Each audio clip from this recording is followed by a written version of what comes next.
Las escrituras que vamos a leer en el día de hoy vienen del libro de los Hechos de los Apóstoles, capítulo 17, versículos 24 al 34. Nuevamente, libro de Hechos, capítulo 17, versículos 24 al 34.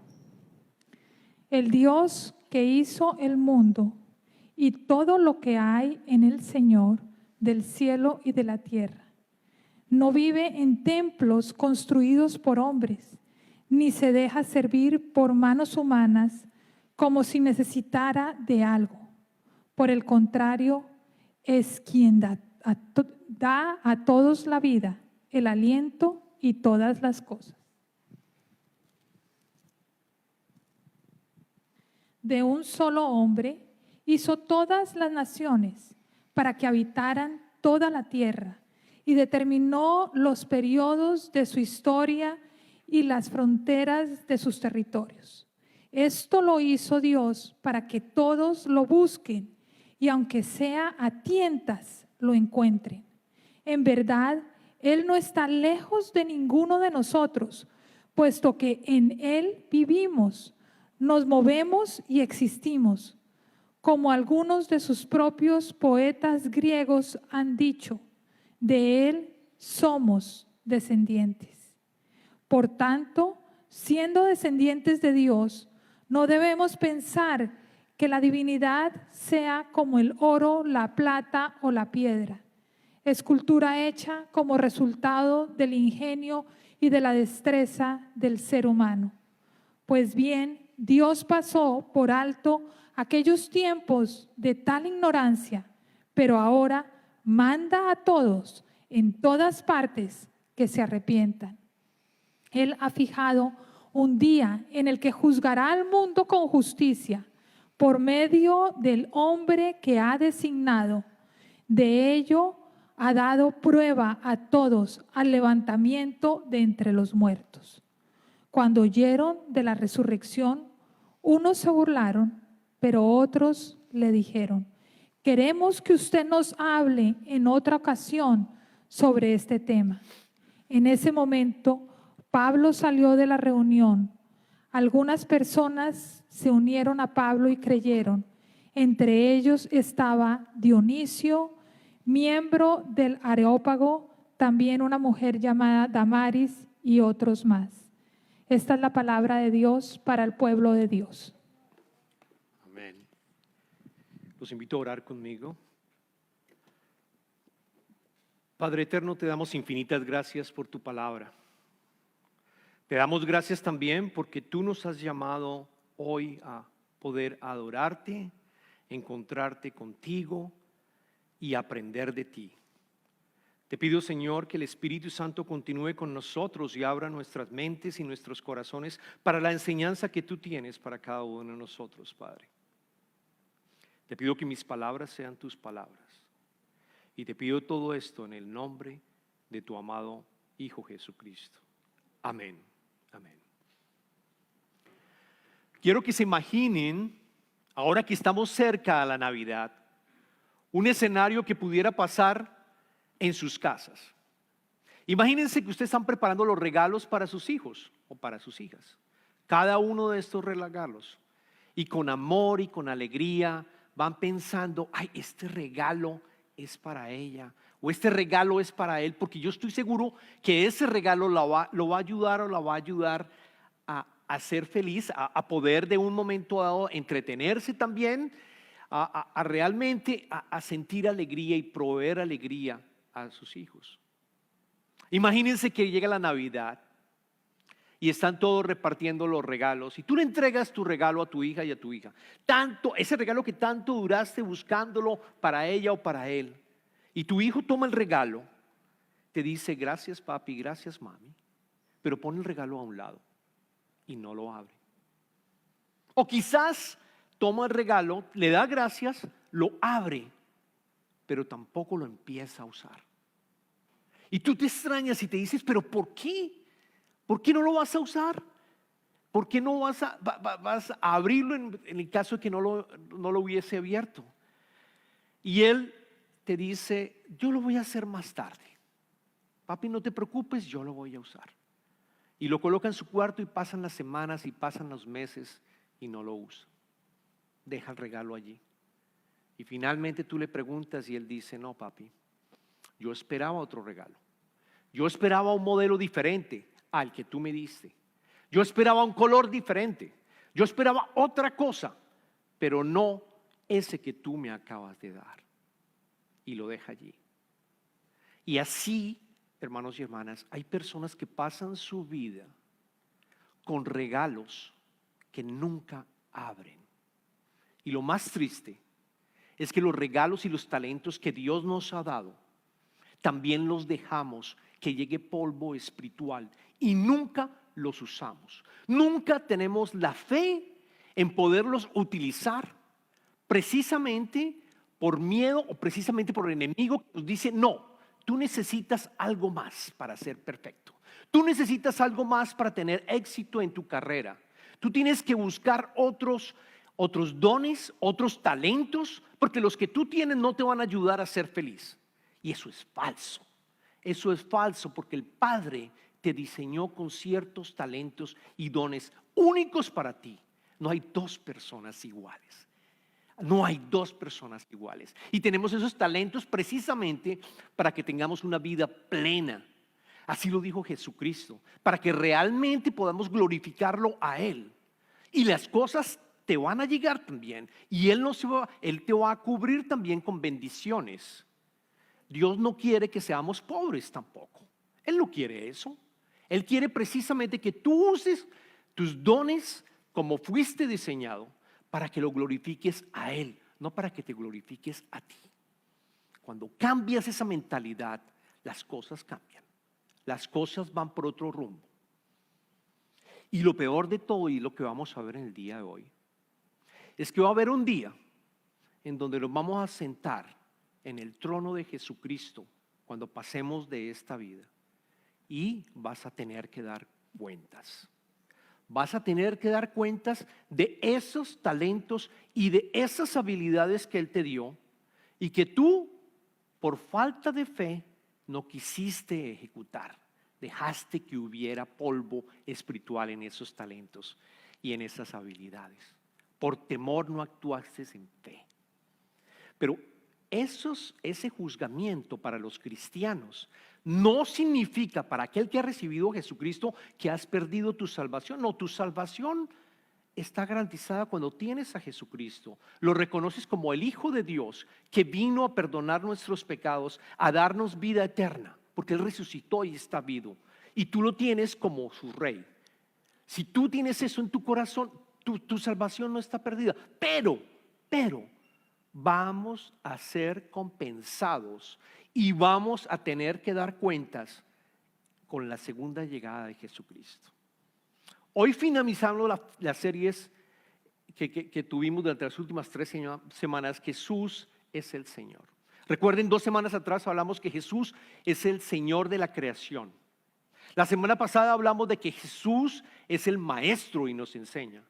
Hoy vamos a hablar que Jesús también es nuestro juez. Y quizás este mensaje no gusta o no lo has escuchado porque no queremos escuchar esto de juzgamiento, no queremos escuchar esto de que va a haber algo, una consecuencia grave. Pero es necesario que lo escuchemos. Está escrito. Y la mejor forma de poderlo explicar, el Espíritu Santo nos ha colocado a los pastores precisamente en lo que ocurrió en el segundo viaje del apóstol Pablo, cuando él estuvo en su segundo viaje en 3 ciudades que les voy a mencionar, que están en el capítulo 17 del libro de Hechos de los Apóstoles.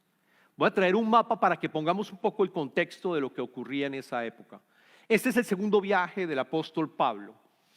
Y el capítulo 17 es el que narra los episodios que ocurrieron en Tesalónica, Berea y Atenas, que están arriba a mano izquierda, un poco hacia mano izquierda. Esas 3 ciudades, Tesalónica, Berea y Atenas, en donde Pablo estuvo en esas 3 ciudades.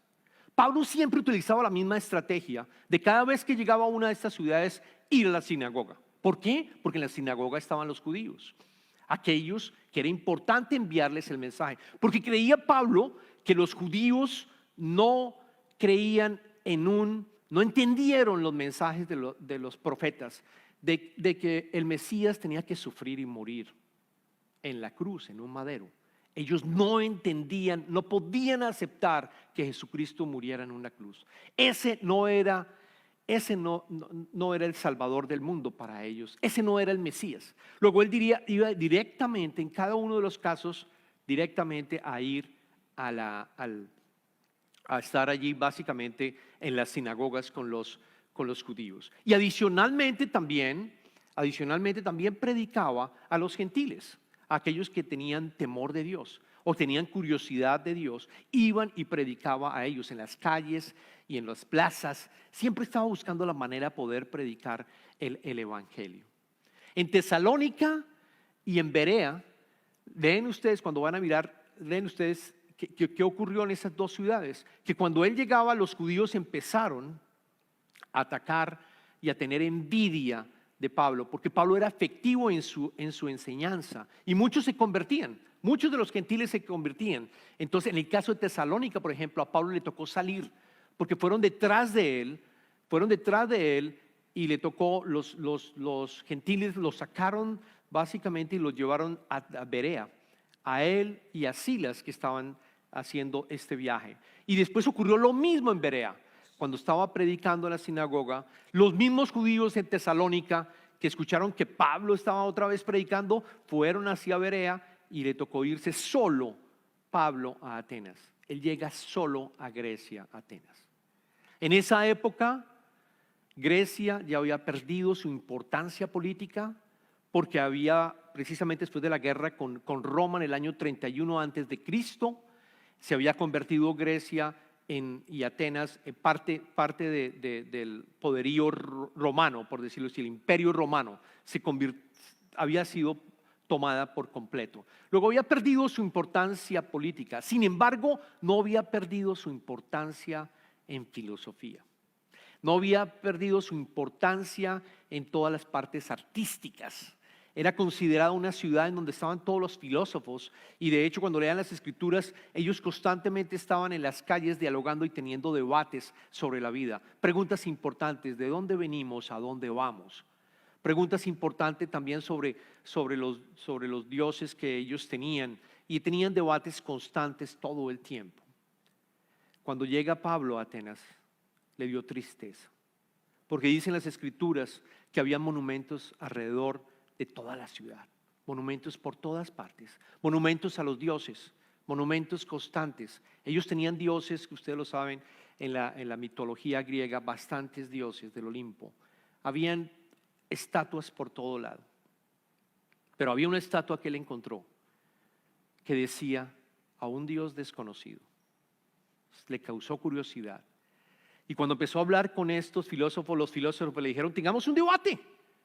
Ven acá y explícanos que tú estás hablando de lo que estás predicando, tengamos un debate. Y lo llevaron a una especie de coliseo donde iba a tener un debate. Ese coliseo tiene el nombre de, a ver si se me escapa por acá, de Areópago en el verso 19, antes de los versos que leímos. Areópago lo llevaron allá para tener una discusión, porque lo llamaban charlatán por todo lo que estaba diciendo. Así que regresemos unos versos que es importante. Vamos al verso 22 y 23 precisamente para escuchar lo que Pablo dice en este discurso. Yo creo que este discurso duró varias horas, y varios de los historiadores creen que esto duró varias horas, pero aquí está resumido. Lucas en el Hecho de los Apóstoles lo resume, pero es precioso lo que él está diciendo de cómo construye su argumento ante filósofos. Recuerden que Pablo también era una persona muy estudiada. Él era estudiado, él conocía el griego, también conocía el hebreo. Era una persona bastante estudiada. Luego pudo sentarse con estos filósofos a tener este debate. Leamos desde el verso capítulo 17, tomen sus Biblias, aquellos que la tienen. Vamos al verso 22 del capítulo 17, para que escuchemos todo el argumento del apóstol Pablo hacia ellos. Probablemente había unas 100 personas en este coliseo. Pablo se puso en medio del areópago y tomó la palabra. Ciudadanos atenienses, observo que ustedes son sumamente religiosos en todo lo que hacen. Al pasar y fijarme en sus lugares sagrados, encontré incluso un altar con esta inscripción: a un Dios desconocido. Pues bien, eso que ustedes adoran como algo desconocido es lo que yo les anuncio. Noten cómo arranca Pablo diciéndoles sobre este Dios desconocido.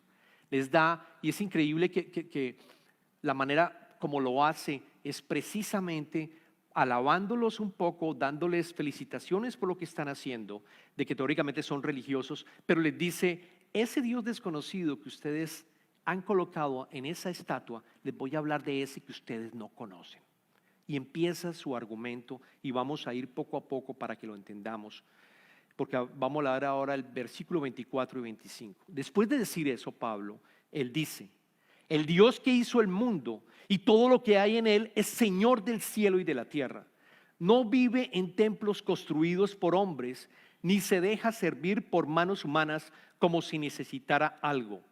Por el contrario, Él es quien da a todos la vida, el aliento y todas las cosas. Y este es un mensaje también para nosotros, que lo vimos cuando hablábamos también de que el Señor es creación. Dios, y lo vimos, Dios es el creador de absolutamente todo. Dios es el creador incluso de ti. Sabemos que te creó nuevamente con estas habilidades específicas para ti. Y leímos también que Jesús, a través de Jesús, todo fue creado por Él y para Él. Luego fuimos creados para Jesucristo. Adicionalmente, está diciendo que no vive en templos construidos por hombres. Les está diciendo: no tiene sentido que ustedes le coloquen comida a estos dioses, porque eso era otra de las cosas que hacían ellos. Le colocaban comida a los dioses. Trataban de mantener o darle sostenimiento a los dioses, cuando Él es el que nos mantiene. Nuestro gran Dios es el que nos mantiene día a día. Exactamente como los pájaros encuentran su comida, pero el pájaro, fíjense que no se queda quieto. Hace poquito fui a meditar en este mensaje y yo me di cuenta de los pájaros y recordé cuando Jesucristo nos decía: noten los pájaros, que hasta ellos tienen que alimentarse. Pero yo vi que estos pájaros, noten ustedes la próxima vez, no se quedan quietos. El pájaro trabaja constantemente, pero el Señor provee. No es que el Dios te va a colocar la comida a ti, sino que tú también tienes que utilizar tus habilidades precisamente para poder trabajar, pero con el propósito de honrar a Dios siempre, honrarlo a Él. Dios no depende del servicio humano. Dios no necesita de nada. A veces creemos: voy a hacer esto porque Dios necesita que yo le sirva y que haga esto y esto. No, Él ha estado bien todo el tiempo, desde la infinidad, y va a estar bien todo el tiempo sin necesidad de ti, pero te ama inmensamente, y lo que quiere es precisamente que esas habilidades que tú tienes se las ofrezcas para glorificarlo a Él, y vas a recibir bendiciones. Vas a recibir bendiciones cuando tú haces eso, actuando con fe. Esas bendiciones te van a llegar a ti. Es exactamente como el pajarito va a recibir también. Vas a recibir absolutamente todo lo que tú necesitas para caminar en esta vida, en este periodo que estamos entre los tiempos. Él ha existido siempre, existirá por la eternidad. Y noten también que los sacrificios en el judaísmo, porque es diferente a lo que ellos hacían, estos sacrificios que ellos hacían para estos dioses, es diferente de los sacrificios del judaísmo. En el sacrificio del judaísmo, ¿qué había pedido Dios en el Antiguo Testamento? Que utilizaran sangre para el perdón de los pecados, y hay muerte de un animal para el perdón de los pecados, precisamente para que podamos redimirlos con la muerte de ese animal. Con la sangre podamos redimirnos. Ese era el sistema que Dios había escogido para poder estar otra vez en sincronía con nuestro Creador, que es diferente a lo que ellos estaban utilizando.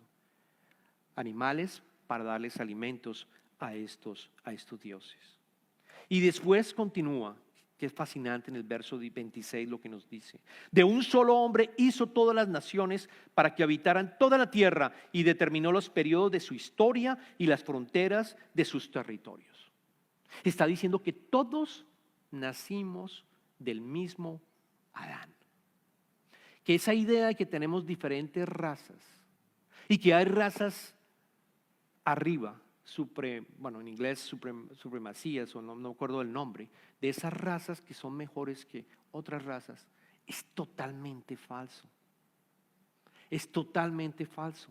Dios en su creación nos creó diferentes, con diferentes colores de piel, con diferentes formas en que nuestro cabello nace, con diferentes habilidades y con textura.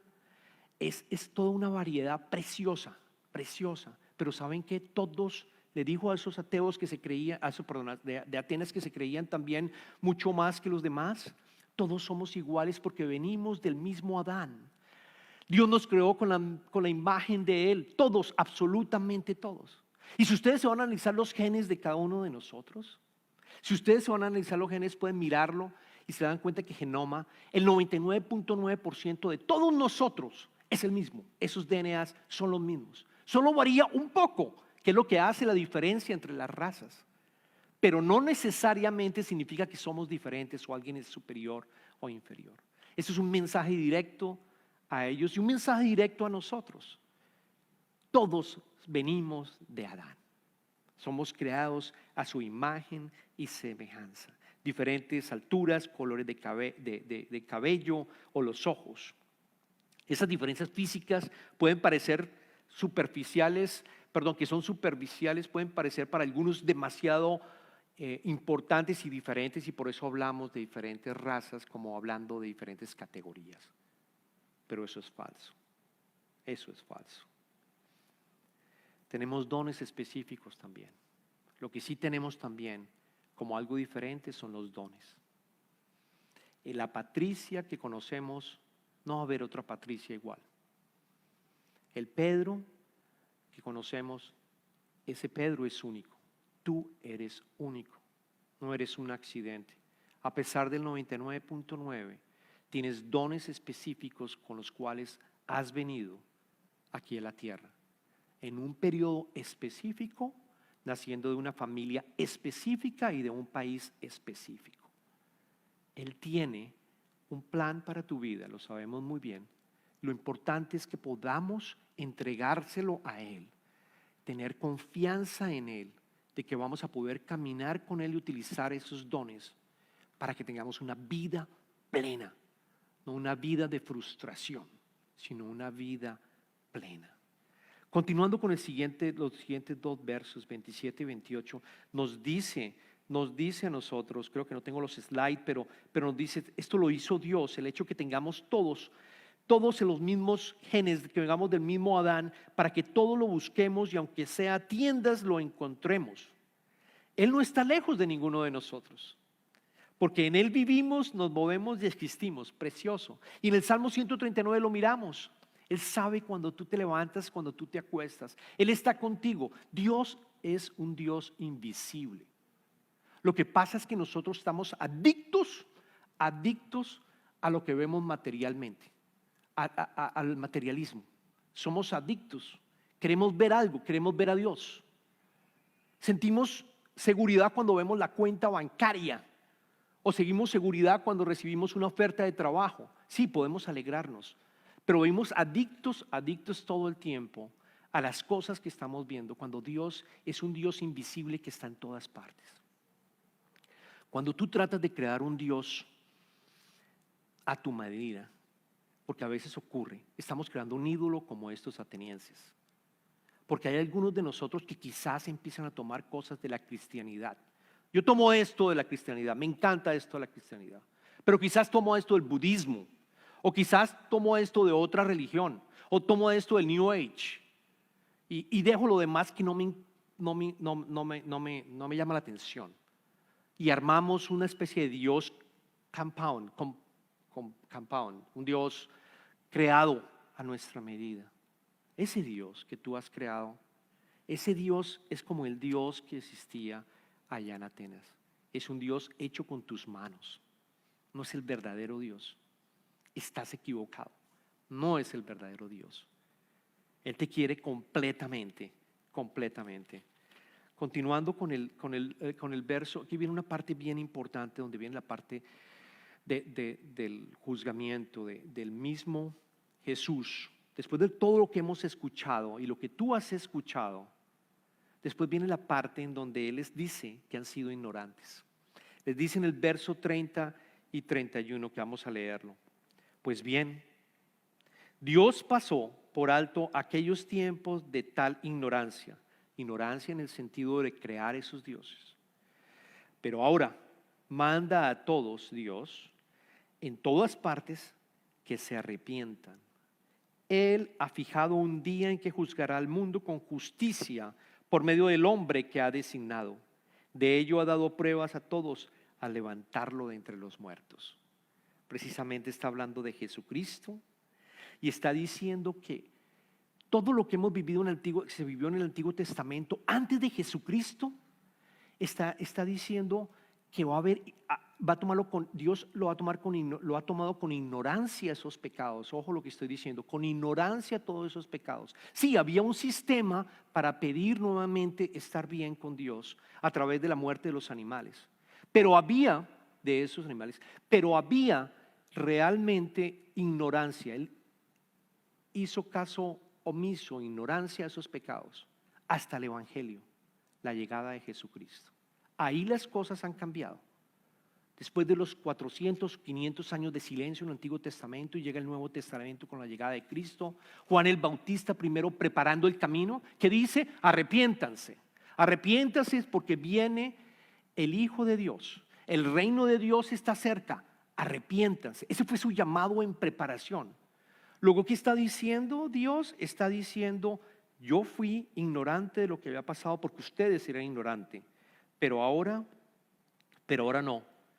Él manda a todos en todas partes que se arrepientan. Ese manda está como 1200 veces en las Escrituras.